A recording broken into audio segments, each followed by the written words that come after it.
The Honourable Leader of the Opposition. We need a plan.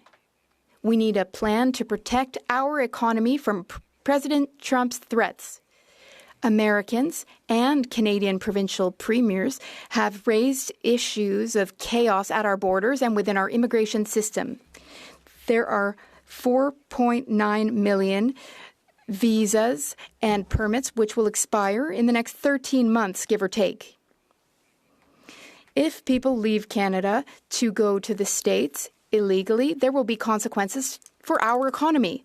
What is the plan to guarantee that those who should leave Canada will indeed do so? The Right Honourable Prime Minister.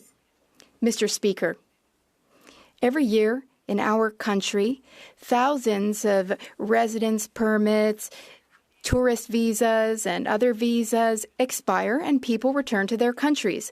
We have mechanisms and processes in our immigration systems and at our borders to ensure that people leave when they are supposed to and to ensure that there are consequences when they do not do so. We will continue to keep those systems working. We have also made adjustments in immigration to ensure that immigration meets the challenges of today. We have taken action to strengthen our borders. We are here for Canadians. The Honourable Leader of the Opposition.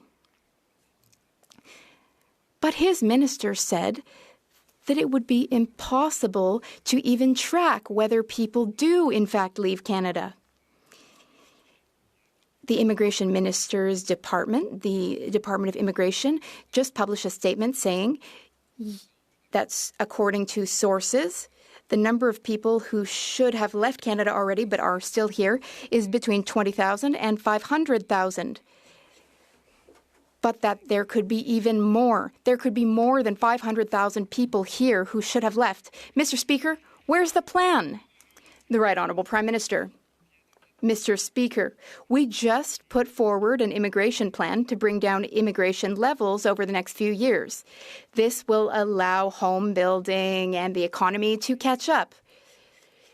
To meet people's needs. For example, we had more immigrants to address labour shortages. Now, we will, of course, keep our borders strong and protect the integrity of our borders. This is what Canadians expect. This is something we deliver and will continue to deliver. The Honourable Leader of the Opposition. Our borders, if we're going to protect our economy from President Trump's tariff threats, the Americans and the premiers are all concerned the Prime Minister is too weak to do that. And the data from his own immigration department confirm that fact. According to documents produced by his ministry, there are between 20,000 and 500,000 people in Canada that are not supposed to be here. And there are another 3 million that have to leave within the next year. What is the plan to ensure that people who should leave do leave? The Right Honourable Prime Minister. Mr. Speaker, every year there are visitor visas and work permits and student visas that expire, and every year the vast majority of those people return home to their countries. We have procedures and processes in place to make sure that that does happen. We have consequences if they don't. We will continue to strengthen those. But continuing to talk down our country, continue to talk down our systems is something that the Leader of the Opposition is doing because he's more focused on trying to get elected than he is on actually solving the problems Canadians are facing. That's why we continue to step up and deliver on the needs of Canadians.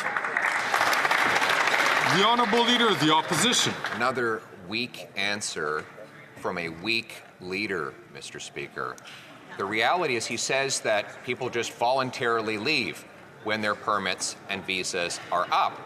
But his minister admitted this week that that is impossible to prove because they don't keep track.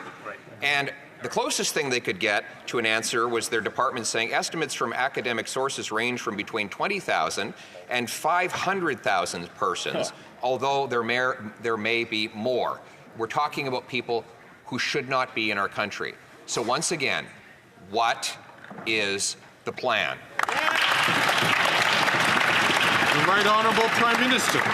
Speaker, once again, we laid out an immigration plan just a few weeks ago that talks about how we're going to make sure that our immigration numbers allow for our economy to catch up, for our home building to catch up. We have a strong and robust immigration system that has delivered for Canadians over decades now. And the fact that the Leader of the Opposition continually throws up his hands to say that Canada is broken is talking down not just our institutions, but Canadians themselves. Canadians are optimistic and ambitious about the future. That's why we continue to invest in them. His answer is cuts to services, cuts to benefits, cuts to Canadians.